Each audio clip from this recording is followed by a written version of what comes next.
Outside, let's talk inside. And inside Sotero Middle School, we've got the sixth graders there. And meteorologist Dan Tomaso, if you see him, he's the one that's giving us the field goal is good way in the background, but having a good time there. And perhaps talking about some of the record or near record, I shouldn't say record, near record cold in some spots. At least it seems like and feels like it. 7 below yesterday. That's the coldest we've been in years.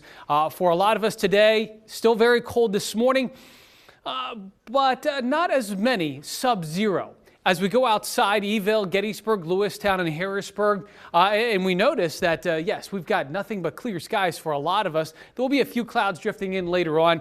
I picked the 4 coldest spots on our WeatherNet community. So these were the coldest this morning. Louisville at 9 below. We've heard from Louisville quite a bit this week because they were very cold. 3 below for Willow Hill, Newville, and Manheim. Anywhere from 19 now to 23 as we show you those same locations. So we're now in the mid to lower 20s. If you're outside today, boy, that sun really feels good. And the air being so calm, that really helps that we don't have to talk about wind chills. But when you look off to the north and west, we're not looking at sub-zeros anymore. So the air mass is moderating.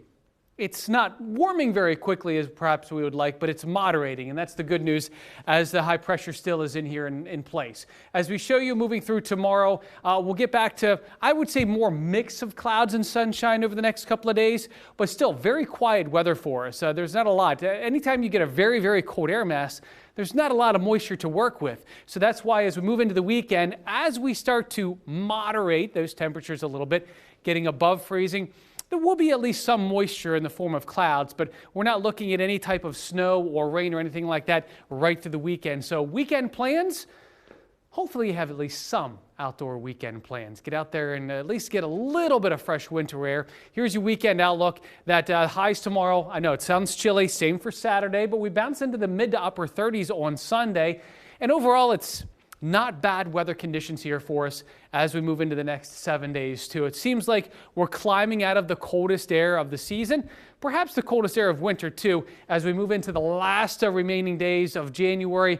Highs return to near 40 degrees for Tuesday and Wednesday. Temperatures, more seasonable conditions for us. Stay with us. We'll be right back.